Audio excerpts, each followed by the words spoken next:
Delighted that you could join us. Barry Curtin here. I'm Phil Smythe. Hope you can stay with us for the next hour on the Sports Show. Coming up, we've got Gary Thompson's coming in, Baz, talk about the Simpsons Cup. Jessica Bates, the best and fairest women's winner in the SANFLW, of course. Luke Macchiaro's in talking footy in the SANFL. Jess McManus, a superstar young athlete, coming in talking about her success recently in the under-18 1500 and 800 metre. Craig Warman's in with Terry Cochran talking about the great Southern Footy League and the Southern Footy League's battle on the weekend. So plenty coming up on the show. Baz, how are you? Good, mate. Fine. Terrific. Yep, had a good weekend, good long weekend? Had a great long weekend, mate. Yeah. What'd you get up to? Oh, mate, I've been, working on the digger and all that out the house and... Well, no, sorry, I've been watching a bloke work on the digger. So you've had a great weekend, mate. From the balcony, things are looking good. Well, it is. Well, yeah, they are. And they're still there today. They're all chopping away at the place at the moment. Gee, there's a lot of work to be done. But it's looking good. But I had a great weekend, mate. I love the long weekends. Yep. The wife loves the long weekends, but you can get into a bit of footy and I played some golf and, I've enjoyed it. Man. All right, let's talk about the good news of the weekend. Of course, the Socceroos in that absolute thriller over Peru. Yep. Of course, had to go to extra time and the coach made a fairly smart play, Arnold, just before the end with the goalie. Yep, I think a lot of people would have looked at that and went, where's he going with this? Well, because you're talking about Matt Ryan, who is a world-class goalkeeper. Yep. Plays in the English Premier League. Yep. Took him off. Yep. And brought the other fella on. I reckon most people are sitting there going, what is he thinking? Ooh, what is he thinking? Of course, then they win it in the shootout, 5-4, so they're going, I knew he was going to do that. Yeah. I knew he was going to do that. So I reckon that's a great decision by you, Arnold, to do that. Didn't I tell you that was a good decision? I had a lot of luck because I got up, turned the TV on. Yep.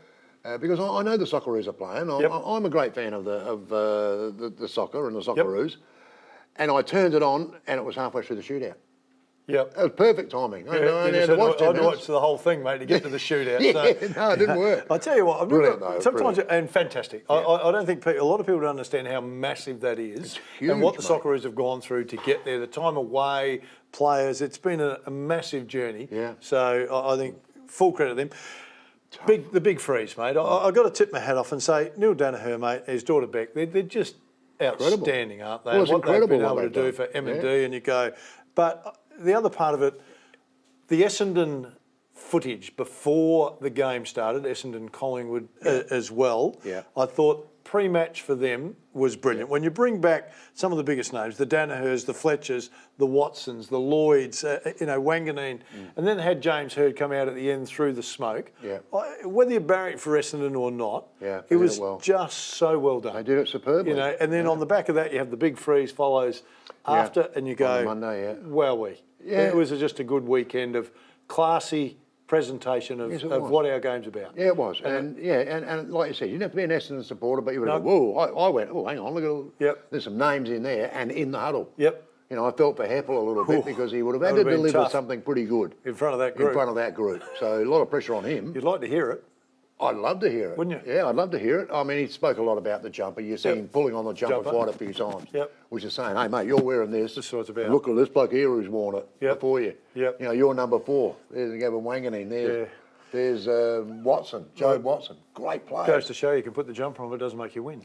That's exactly right, though, mate. I mean, they didn't win the game, but I thought they did it well before the game. Yep, and I thought they played well in the game. They weren't good enough to win it, though they're pretty good. Yeah, Carlton are pretty good. Hey, I read a great article on the weekend by Emily Oll for the Sunday Mail. She talks about 3 people, and the one that grabbed me the most was there's this young 26-year-old girl, Miranda Willersdorf was her name. Yep. So 6 months. She's gone from 6 months carrying a bit of weight to becoming the Australasian natural bodybuilder champion. Yeah. And it's a great story about...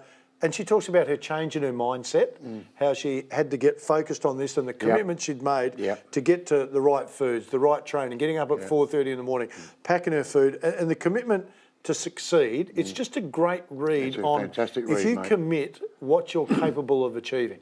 And there were 2 other people in it. Jessica Tafua, who was a Colombian who'd been stuck here with COVID, so she went to this bodybuilding and it was a distraction. She fell in love with it and how she gets into shape. And then Sam Mascara, I'm sorry if I say that wrong, Sam, he's been king hit and so he's married, got a couple of kids. He decides to just go to the gym to get bigger and then he's drawn into developing himself into this bodybuilder and goes to a competition where you can take the steroids, it's okay, but he's natural and wins it. And the three of them are great stories, but the one that grabbed me the most was the one about Miranda, because of how she'd committed herself and in such a short period of time had changed her life. And I just thought people need to read it and go, you know, this is what it's about if you want to commit to succeed. It's quite possible. It can be done. I think that's the important message. A Yeah. lot of people go, well, it's like if you're like me, I like to go for a walk every morning. But I get up the other morning, I thought, a little bit cold for me.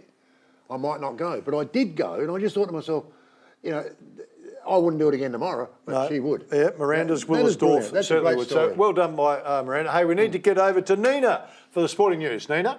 Thanks, Phil. Welcome back to another week in sport.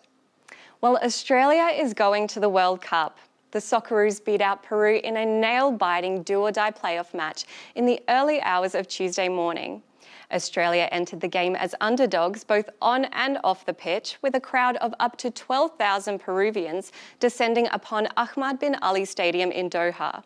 Australia created more chances in the regulation 90 minutes, but were unable to capitalise, sending the game into extra time and then a tense penalty shootout. In a surprising decision, Australian coach Graham Arnold subbed out captain and veteran keeper Matthew Ryan for Sydney FC goalkeeper Andrew Redmayne in the final minute of extra time. Redmayne had previously only made 2 international appearances for Australia. After Aussie Martin Boyle missed the opening penalty, Peru defender Luis Advincula's shot hit the post. And then, with the game on the line, Arnold's gamble paid off, with Redmayne making the winning save and sending the Socceroos to their 5th consecutive World Cup. Arnold called the win one of the greatest achievements ever, and Australia will now join Group D, playing France, Denmark and Tunisia at the Qatar World Cup in November. Back on home soil, it was a special day at the MCG as a crowd of 76,000 turned up for the annual Big Freeze at the G. After 2 years of COVID interruptions, the beloved Queen's birthday event returned to the MCG, with numerous celebrities, including Eddie Betts and Ash Barty, taking the plunge into icy waters to raise money for motor neuron disease. The event, which was created by AFL legend Neil Danaher, set a goal of raising $2 million before half-time. Incredibly, the goal was reached midway through the first quarter. The excitement of the day extended to the pitch as Collingwood took on Melbourne in a thrilling clash. Collingwood were kept goalless in the opening term before booting 9 goals to 3 in the second half and beating the reigning premiers by 26 points. Pies ruckman Mason Cox put on a masterclass performance, finishing with a career-high 21 disposals and 8 marks. The loss extends Melbourne's losing streak to 3 games in a row, with the team also losing their spot at the top of the ladder.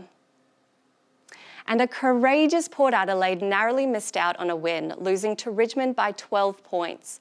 Port had a sluggish start, with Richmond kicking 5 goals to 2 in the opening term. Richmond debutant Judson Clark had a fairy tale start to his career, kicking 2 goals from his first 2 kicks. But Port Adelaide was able to rally in the second term, coming in within 8 points of Richmond before half-time.